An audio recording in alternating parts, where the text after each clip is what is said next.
time US administration realizes that the longer they invest their time and resources on Hindutva theocracy, the more they will lose strategically. They need to understand that Indians are not going to be of any use and need to be discarded as soon as possible.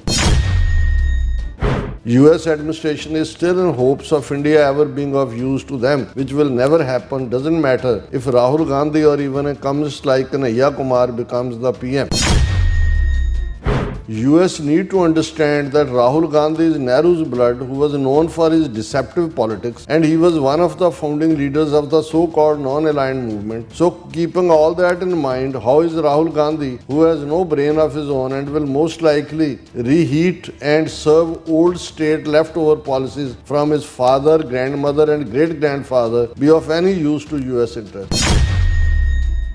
It's time that Yanks understood that the more money and resources they spent on Hindutva, nobodies who got political power in 1947 by fluke, the more strategic losses they will have to occur. ਦਰਸ਼ਕੋ break ਤੋਂ ਬਾਅਦ ਫਿਰ ਦੁਬਾਰਾ ਤੁਹਾਡਾ ਸਵਾਗਤ ਹੈ। So viewers, observer centre ਦੀ ID ਤੋਂ ਸਾਨੂੰ ਇੱਕ ਲਿਖਤ ਵਸੂਲ ਹੋਈ ਹੈ ਜਿਹੜੀ ਆਪਾਂ ਤੁਹਾਨੂੰ ਸਾਂਝੀ ਕਰਨ ਜਾ ਰਹੇ ਹਾਂ, ਜਿਸ ਵਿੱਚ ਅਮਰੀਕਾ ਨੂੰ ਕਿਹਾ ਗਿਆ ਹੈ ਕਿ ਉਹ ਭਾਰਤ ਦਾ ਖਹਿੜਾ ਛੱਡੇ ਅਤੇ ਖਾਲਿਸਤਾਨ ਦੀ ਆਜ਼ਾਦੀ ਵਿੱਚ ਆਪਣਾ ਮੁੱਖ ਰੋਲ ਅਦਾ ਕਰੇ। ਭਾਰਤ ਇੱਕ ਬਦਬੂ ਮਾਰਦਾ ਛੱਪੜ ਹੈ, ਜਦੋਂ ਕਿ ਖਾਲਿਸਤਾਨ ਅਮਰੀਕਾ ਦਾ ਇੱਕ ਕੁਦਰਤੀ ਪਾਰਟਨਰ ਹੈ। ਸੋ ਇਸ ਬਾਰੇ ਆਪਾਂ ਗੱਲਬਾਤ ਕਰਨ ਜਾ ਰਹੇ ਹਾਂ। ਸੋ ਅਸੀਂ ਚਾਹਾਂਗੇ ਕਿ ਤੁਸੀਂ ਇਸੇ ਤਰ੍ਹਾਂ ਬਣੇ ਰਹਿਣਾ, ਦੇਖਣ ਸੁਣ ਲਈ ਲਿਖਣ ਲਈ ਤੁਹਾਡਾ ਸਭ ਦਾ ਬਹੁਤ ਬਹੁਤ ਧੰਨਵਾਦ ਜੀ। ਡਾਕਟਰ ਸਾਹਿਬ, ਕੀ ਵਿਚਾਰਾਂ ਨੇ? ਦੇਖੋ, ਅਸੀਂ ਕਿਉਂਕਿ ਕੱਲ੍ਹ ਟਰੈਵਲ ਕਰਨਾ ਹੈ ਟੋਰਾਂਟੋ ਦੇ ਲਈ, ਔਰ ਕੱਲ੍ਹ ਔਰ ਪਰਸੋਂ ਪ੍ਰੋਗਰਾਮ ਇਸ ਫਾਰਮੈਟ 'ਚ ਨਹੀਂ ਹੋਣਗੇ। ਪਰਸੋਂ ਦੀ ਸਾਡੀ ਕੋਸ਼ਿਸ਼ ਹੋਏਗੀ ਕਿ ਉੱਥੋਂ ਜਿਹੜਾ ਪ੍ਰੋਗਰਾਮ ਸ਼ਾਮ 5 ਵਜੇ ਦਾ ਉਹਨਾਂ ਨੇ ਲਿਖਿਆ ਉਸ ਨੂੰ ਜੇ ਅਸੀਂ ਲਾਈਵ ਟੈਲੀਕਾਸਟ ਕਰ ਸਕੀਏ ਜਾਂ ਐਡਿਟ ਕਰਕੇ ਨਾਲ ਦੀ ਨਾਲ ਜਿਹੜਾ ਹੈ ਇਸ ਫਾਰਮੈਟ 'ਚ ਆਏ। ਲੇਕਿਨ ਸਾਨੂੰ ਇਹ ਹੁੰਦਾ ਵੀ ਜਿਹੜੀਆਂ ਲਿਖਤਾਂ ਸਾਨੂੰ ਲਗਾਤਾਰਤਾ ਨਾਲ ਇਹਨਾਂ ਦਿਨਾਂ ਦੇ ਵਿੱਚ ਮਿਲੀਆਂ ਨੇ, ਕਾਮੈਂਟਸ ਤਾਂ ਇਨ ਹੰਡਰਡਸ ਹੁੰਦੇ ਨੇ, ਉਹਨੂੰ ਵੀ ਅਸੀਂ ਪੜ੍ਹਦੇ ਹਾਂ। ਉਹ ਸਾਡੇ ਲਈ ਬੜੇ ਜਿਹੜੇ ਨੇ ਉਹ ਸਿੱਖਿਆਦਾਇਕ ਵੀ ਹੁੰਦੇ ਨੇ। ਉਹਦੇ 'ਚੋਂ ਅਸੀਂ ਬਹੁਤ ਸਾਰੇ ਸੁਜੈਸ਼ਨਸ ਦੇ ਉੱਤੇ ਅਮਲ ਵੀ ਕਰਦੇ ਹਾਂ। ਅਤੇ ਜਿਹੜੀਆਂ ਲਿਖਤਾਂ ਸਾਨੂੰ SOS@TV84.tv ਦੇ ਉੱਤੇ ਪ੍ਰੋਪਰਲੀ ਫਾਰਮੈਟ 'ਚ ਡਰਾਫਟਡ ਮਿਲਦੀਆਂ ਨੇ ਔਰ ਉਹਨਾਂ 'ਚ ਕੰਟੈਂਟ ਹੁੰਦਾ ਹੈ ਕੁਛ ਜਿਹੜਾ ਅਸੀਂ ਸਮਝਦੇ ਹਾਂ ਵੀ ਬਾਕੀਆਂ ਤੱਕ ਪਹੁੰਚਣਾ ਚਾਹੀਦਾ, ਉਹਨੂੰ ਅਸੀਂ ਸ਼ੇਅਰ ਕਰਦੇ ਹਾਂ। ਆਮ ਤੌਰ 'ਤੇ ਅਸੀਂ ਫਰਾਈਡੇ ਕਰਦੇ ਹਾਂ, ਪਰ ਕਿਉਂਕਿ ਇਸ ਹਫਤੇ ਦਾ ਲਾਸਟ ਪ੍ਰੋਗਰਾਮ ਹੈ, ਸੋ ਇੱਕ ਆਬਜ਼ਰਵੇਸ਼ਨ ਸੈਂਟਰ ਦੀ ਉਹਨਾਂ ਦੀ ID ਹੈ ਔਰ ਉਹਨਾਂ ਦੀ ਲਿਖਤਾਂ ਲਗਾਤਾਰ ਆਉਂਦੀਆਂ ਨੇ। ਮੈਨੂੰ ਜਿਹੜਾ ਕੁਛ ਜਿਹੜੀਆਂ ਨੇ ਉਹ ਮੈਂ ਆਪ ਪੜ੍ਹ ਲੈਂਦਾ। ਇਹ ਮੈਨੂੰ ਲੱਗਾ ਵੀ ਜਿਹਦੇ 'ਚ ਉਹਨਾਂ ਨੇ ਕੇਸ ਬਿਲਡ ਕੀਤਾ ਹੈ ਕਿ ਬਈ ਅਮਰੀਕਾ ਕਿਉਂ ਖਾਲਿਸਤਾਨ ਬਣਾਉਣ ਦੇ ਵਿੱਚ ਲਿਬਰੇਟ ਕਰਾਉਣ 'ਚ ਮਦਦ ਕਰੇ। ਭਾਰਤ ਜਿਹੜਾ ਉਹਨਾਂ ਨੇ 2-3 ਲਫ਼ਜ਼, ਜਿਹੜਾ ਇੱਕ ਤਾਂ ਸਿੰਕ ਹੋਲ, ਬਦਬੂ ਮਾਰਦਾ ਪਾਣੀ ਜਦੋਂ ਥੱਲੇ ਇਕੱਠਾ ਹੋ ਜਾਏ ਤੇ ਉਹ ਹੈ, ਅਤੇ ਫਿਰ ਉਹਨਾਂ ਨੇ ਬੈਡ ਬੈਟ ਕਿਹਾ ਔਰ ਉਹਨਾਂ ਨੇ ਟਰੰਪ ਨੂੰ ਵੀ ਕਿਹਾ ਕਿ ਭਾਈ ਤੂੰ ਕਸੀਨੋ ਵਗੈਰਾ ਵੀ ਔਨ ਕਰਦਾ ਰਿਹਾ, ਤੁਹਾਨੂੰ ਪਤਾ ਹੈ ਵੀ ਇੱਕ ਵਾਰੀ ਬੈਡ ਬੈਟ ਲਾ ਦਿਓ ਤਾਂ ਫਿਰ ਤੁਸੀਂ ਲੂਜ਼ਰ ਹੀ ਹੁੰਦੇ ਹੋ। ਵੀ ਇੰਡੀਆ 'ਚ ਕੁਛ ਨਹੀਂ ਰੱਖਿਆ ਹੋਇਆ, ਉੱਥੋਂ ਨਿਕਲੋ ਅਤੇ ਸਾਡੀ ਮਦਦ ਕਰੋ ਖਾਲਿਸਤਾਨ ਬਣਾਉਣ 'ਚ। ਅਸੀਂ ਉਸ ਖਿੱਤੇ ਦੇ ਵਿੱਚ ਨੈਚੁਰਲ ਐਲਾਈ ਹੈ ਔਰ ਜਿਹੜਾ ਹੈ ਉਹ ਵੈਲਿਊ ਸਿਸਟਮ ਵੀ ਔਰ ਦੂਸਰੇ ਦੇ ਲਿਹਾਜ਼ ਨਾਲ ਵੀ। ਸੋ ਮੈਂ ਕੁਇਕਲੀ, ਕਿਉਂਕਿ ਮੈਂ ਘੜੀ ਵੱਲ ਦੇਖ ਰਿਹਾ ਸੀ, ਥੋੜ੍ਹਾ ਅੱਜ ਲੇਟ ਚੱਲ ਰਹੇ। ਅੱਛਾ, ਉਹਨਾਂ ਨੇ ਕਿਹਾ ਵੀ it's time US administration realizes that the longer they invest their time and resources on Hindutva theocracy, the more they will lose strategically. ਕਿ US ਐਡਮਿਨਿਸਟ੍ਰੇਸ਼ਨ ਨੂੰ ਹੁਣ ਇਹ ਰਿਅਲਾਈਜ਼ ਕਰ ਲੈਣਾ ਚਾਹੀਦਾ ਹੈ ਕਿ ਵੀ ਜਿਹੜੇ ਹਿੰਦੂਤਵੀਆਂ ਦੇ ਉੱਤੇ ਆਪਣਾ ਵਕਤ ਔਰ ਸਾਧਨ ਖਰਚ ਕਰ ਰਹੇ ਨੇ, ਇਹ ਲੂਜ਼ ਕਰ ਰਹੇ ਨੇ, ਇਸ ਨੂੰ ਬੰਦ ਕਰੋ। They need to understand that Indians are not going to be of any use and need to be discarded as soon as possible. ਕਿ ਵੀ ਇਹਨਾਂ ਦੇ ਕੁਛ ਨਹੀਂ ਰੱਖਿਆ ਹੋਇਆ, ਇਹਨਾਂ ਦੇ ਪੱਲੇ ਕੁਛ ਨਹੀਂ ਹੈ, ਇਹਨਾਂ ਨੂੰ ਡੰਪ ਕਰੋ ਜਿੰਨੀ ਜਲਦੀ ਹੁੰਦਾ। US administration is still in hopes of India ever being of use to them, which will never happen. Doesn't matter if Rahul Gandhi or even a communist like Kanhaiya Kumar becomes the PM. ਉਹਨਾਂ ਨੇ ਕਿਹਾ ਜੀ American administration ਨੂੰ ਅਜੇ ਵੀ ਲੱਗਦਾ ਵੀ ਜੇ regime change ਹੋ ਜਾਏ, ਰਾਹੁਲ ਗਾਂਧੀ ਆ ਜਾਏ ਜਾਂ ਦੂਜਾ ਉਹਨਾਂ ਨੇ ਕਿਹਾ ਕਨ੍ਹਈਆ ਕੁਮਾਰ ਵੀ ਆ ਜਾਏ ਜਿਹੜਾ ਯੂਨੀਵਰਸਿਟੀ ਐਜੂਕੇਟਡ ਹੈ, ਜਾਂ ਰਾਹੁਲ ਗਾਂਧੀ, ਕੋਈ ਫਰਕ ਨਹੀਂ ਪੈਣਾ। ਔਰ US doesn't have time to waste, ਕਿ ਜਿਹੜਾ ਉਹਨਾਂ ਨੂੰ US ਵਾਲੇ ਐਵੇਂ ਵਕਤ ਜ਼ਾਇਆ ਨਾ ਕਰਨ। and US doesn't have time to waste. 6 and US need to get on table and chalk out a way to liberate Indian occupied Khalistan which will be a buffer state between Hindustan, Pakistan and China.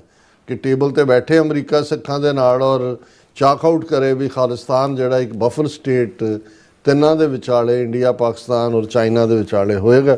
ਔਰ ਇਹ ਜਿਹੜਾ ਉਹਨਾਂ ਨੇ ਫਿਰ ਇੱਕ ਜਿਹੜੀ ਉਦਾਹਰਣ ਦਿੱਤੀ ਆ ਉਹ ਮੈਨੂੰ ਬਹੁਤੀ ਤਾਂ ਨਹੀਂ ਸੂਟ ਕੀਤੀ, ਪਰ ਮੈਂ ਕਿਉਂਕਿ ਲਿਖਤ ਹੈ ਕਿ if China were to invade Taiwan, India will not be neutral and will side with China and Russia, and Pakistan will stay neutral with leanings towards China.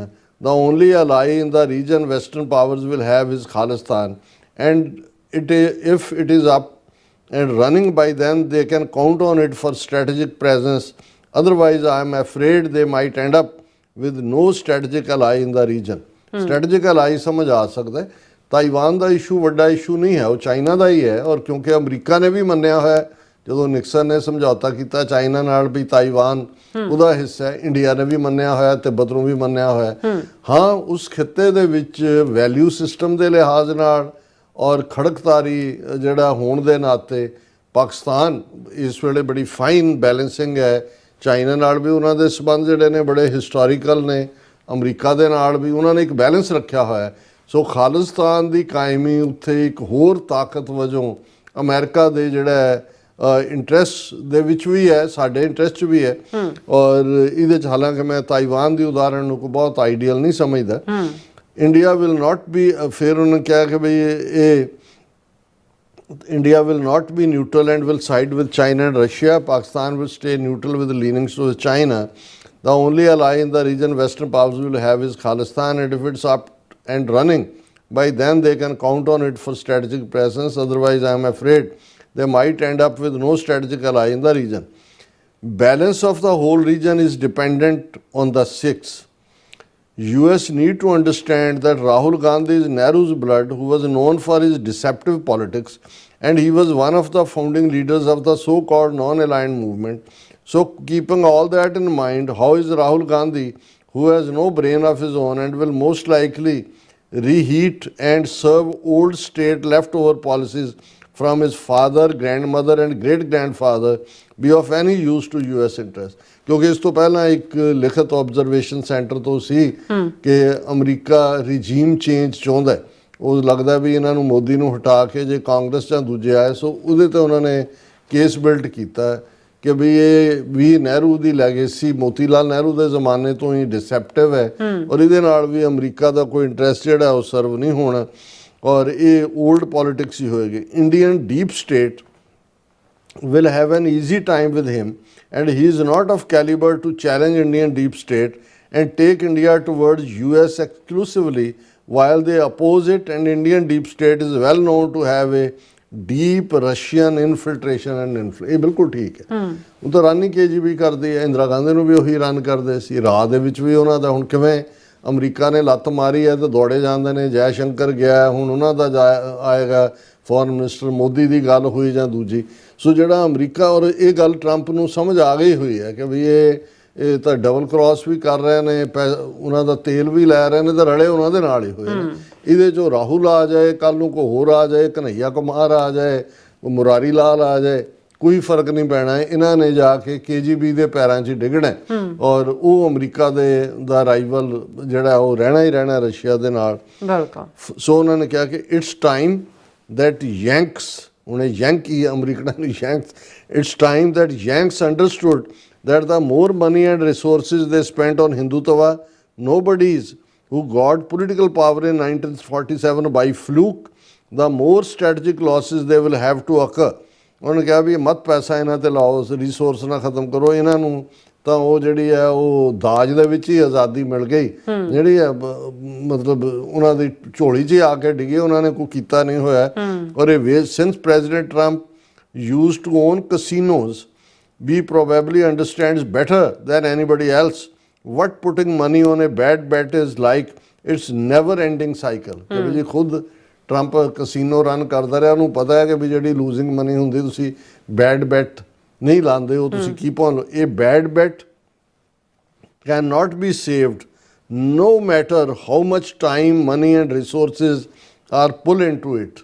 ਜੋ ਮਰਜ਼ੀ ਲਾਈ ਜਾਓ, it's like a sinkhole that flushes everything out that is ever put into it, ਜਿਵੇਂ ਉਹ sinking hole ਹੁੰਦਾ, ਸਭ ਕੁਝ ਜਿਹੜਾ ਫਲਸ਼ ਹੋ ਰਿਹਾ ਹੁੰਦਾ ਉਹਦੇ 'ਚ। ਬਿਲਕੁਲ। ਸੋ ਉਹਨਾਂ ਦੀ ਆਬਜ਼ਰਵੇਸ਼ਨ, ਉਹਨਾਂ ਨੇ ਜ਼ਰਾ ਬੋਲਡਲੀ ਅਮਰੀਕਾ ਨੂੰ ਕਿਹਾ ਹੈ। ਔਰ ਅਸੀਂ ਵੀ ਜਦੋਂ ਸਮਝਦੇ ਹਾਂ ਕਿ ਭਾਈ ਖਾਲਿਸਤਾਨ ਦੀ ਹੋਂਦ ਇੱਕ as a buffer state, 3 nuclear power states, ਉਹਨਾਂ ਦੀ ਸਾਈਕੋ ਹਿਸਟਰੀ ਹਿੰਦੂਆਂ ਦੀ, ਜਿਹੜੇ ਉਹਨਾਂ ਨੇ ਪਾਕਿਸਤਾਨ ਨੂੰ ਐਕਸੈਪਟ ਨਹੀਂ ਕੀਤਾ, ਹੋਸਟਿਲਿਟੀ, ਚਾਈਨਾ ਬੇਸ਼ੱਕ ਆਪਣੇ ਬਾਰਡਰਸ ਨੂੰ ਐਕਸਟੈਂਡ ਨਹੀਂ ਕਰਦਾ, ਪਰ ਇੰਡੀਆ ਦਾ ਜੋ ਪਾਰਟ ਹੈ, ਔਰ ਜੋ ਇੰਡੀਆ ਰਸ਼ੀਆ ਦਾ KGB ਦੀ ਆਊਟਫਿਟ ਹੀ ਹੈ ਉਹਨਾਂ ਦਾ ਸਾਰਾ ਸਿਸਟਮ। ਸੋ ਅਮਰੀਕਾ ਨੇ ਜੇ ਉਸ ਖਿੱਤੇ ਦੇ ਵਿੱਚ ਰੱਖਣਾ ਹੈ ਆਲਰੇਡੀ ਪਾਕਿਸਤਾਨ ਦੇ ਨਾਲ ਇੰਪਰੂਵ ਰਿਲੇਸ਼ਨ ਕਰਨ ਦਾ ਇੱਕ ਰੀਜ਼ਨ ਇਹ ਵੀ ਹੈ, ਤੇ ਖਾਲਿਸਤਾਨ ਜਿਹੜਾ ਉਹ ਦੂਸਰਾ ਵੱਡਾ ਫੈਕਟਰ ਹੋਏਗਾ। ਜੀ ਡਾਕਟਰ ਸਾਹਿਬ ਤੁਹਾਡਾ ਬਹੁਤ ਬਹੁਤ ਧੰਨਵਾਦ। ਸੋ ਥਲਨ ਬ੍ਰੇਕ ਵਿਊਅਰਸ, ਤੁਸੀਂ ਕਿਤੇ ਨਹੀਂ ਜਾਣਾ, ਮਿਲਦੇ ਹਾਂ ਆਫਟਰ ਦਿਸ ਸ਼ਾਰਟ ਬ੍ਰੇਕ।